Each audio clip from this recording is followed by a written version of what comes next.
జనవరి 12 దేవుని వాగ్దానం. అతిశయించువాడు ప్రభువునందే అతిశయింపవలెను. కొరింథీయులకు రాసిన మొదటి పత్రిక 1వ అధ్యాయం 31వ వచనం. మన ప్రభు అయిన యేసుక్రీస్తు నామములో మీ అందరికీ ఈ ఉదయం శుభములు తెలియచేయచ్చు ఉన్నాను. ప్రియులారా, ఎలా ఉన్నారు? అందరూ క్షేమంగా ఉన్నారు కదా?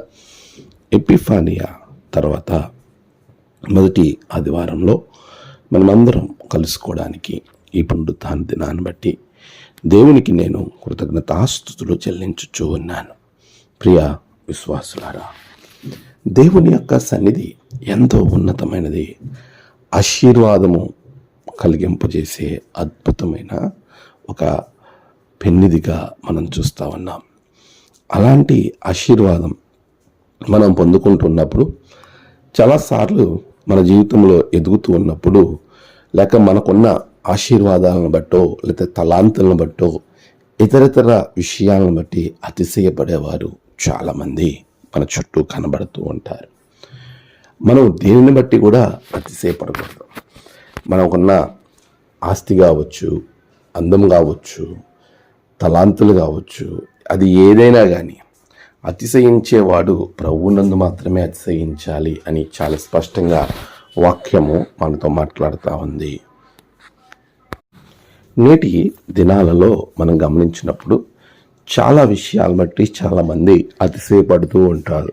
కానీ ఒక క్రీస్తు నమ్ముకున్న బిడ్డగా, క్రీస్తు యొక్క విశ్వాసిగా నీవు మాదిరిని కనబరచాలి. మన అతిశయ కారణం ప్రభువే.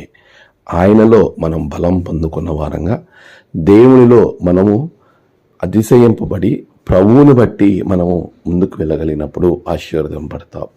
ఉజ్జియా అనబడినటువంటి ఒక రాజు దేవునిలో అతిశయించకుండా తనకు వచ్చిన కీర్తిని బట్టి అతిశయపడి చెడిపోయినట్లుగా మనం చూస్తాం. ప్రియ విశ్వాసి, మరి నీ అతిశయ కారణం నీకున్న సక్సెస్ని బట్ట కానే కాదు, మనకి ఆ సక్సెస్ ఇచ్చిన దేవుణ్ణి బట్టి కలిగి ఉండాలి. అదే క్రీస్తు బిడ్డ యొక్క ప్రధాన లక్షణం. ఆమేన్. ప్రార్థన. పరిశుద్ధుడా, ప్రేమగల తండ్రి, మాకు కావలసిన అతిశయ కారణం నీవే నాయనా. ఆ విధంగా మేము ముందుకు వెళ్ళటకు నీ కృప ఇచ్చేయండి. నేడు ప్రయాణాలలో, పనులలో, విశేషంగా ఆరాధనలో జరుగు ప్రతి స్థలమందు నీవు తోడుగొండి బిడ్డలను కాపాడండి. నేడు జన్మదినము, వాహదినము, ఆయా విశేష దినములు జరుపుకున్న బిడ్డలను బహుగా దీవించండి. తమ ప్రియులను కోల్పోయి ఆదరణ కొరకు ఎదురు చూస్తున్న బిడ్డలకు ఆదరణ దయచేయండి. మీరే మహిమ, ఘనత, ప్రభావాలు పొందుకునమని యేసు నామమున ప్రార్థించి వేడుకొనుచున్నాం తండ్రి. ఆమేన్. తండ్రి, కుమార, పరిశుద్ధాత్మ త్రియేక దేవుని దీవెన మీకు తోడుగా ఉండి నడిపించుగాక. ఆమేన్.